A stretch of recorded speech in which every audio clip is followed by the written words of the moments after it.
किसी गांव में एक साधु रहा करता था। वह जब भी नाचता था तभी बारिश होती थी।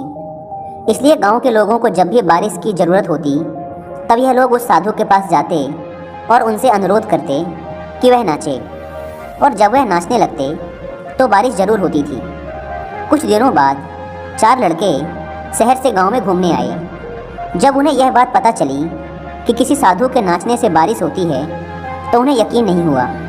शहरी पढ़ाई लिखाई के घमंड में उन्होंने गांव वालों को चुनौती दे दी कि अगर हम भी नाचेंगे तो बारिश होगी, और अगर हमारे नाचने से बारिश नहीं हुई तो साधु के नाचने से भी बारिश नहीं होगी।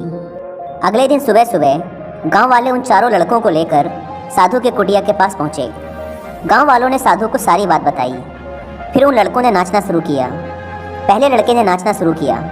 आधा घंटा बीत गया। फिर पहला लड़का थक कर बैठ गया, पर बादल नहीं दिखे। कुछ देर बाद दूसरे लड़के ने नाचना शुरू किया और 1 घंटे बीतते बीतते वह भी थक कर बैठ गया। बाकी दोनों लड़कों ने भी ऐसा ही किया, पर बारिश नहीं हुई। अब साधु की बारी थी। उसने नाचना शुरू किया। 1 घंटा बीत गया, पर बारिश नहीं हुई। साधु फिर भी नहीं रुका, वह नाचता ही रहा। नाचते नाचते 2 घंटे बीत गए, पर बारिश नहीं हुई। 4 घंटे बीत गए, पर बारिश नहीं हुई। लेकिन साधु तो रुकने का नाम ही नहीं ले रहा था। धीरे धीरे शाम ढलने लगी कि तभी बादलों की गड़गड़ाहट सुनाई दी और थोड़ी देर बाद जोरों की बारिश होने लगी। यह देखकर चारों लड़के दंग रह गए और तुरंत साधु से क्षमा मांगी। फिर चारों लड़कों ने साधु से पूछा, बाबा, भला ऐसा क्यों कि हमारे नाचने से बारिश नहीं हुई और आपके नाचने से बारिश हो गई? साधु ने उत्तर दिया, जब मैं नाचता हूँ तो 2 बातों का ध्यान रखता हूँ।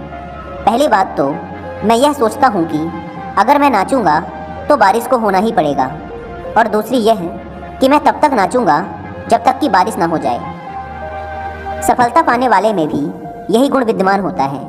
वे जिस काम को भी करते हैं उसमें उन्हें सफल होने का पूरा भरोसा होता है, और वह तब तक उस काम को करते हैं जब तक कि उसमें सफल ना हो जाएं। इसलिए अगर हमें सफलता हासिल करनी है तो इस साधु की तरह ही अपने लक्ष्य को प्राप्त करना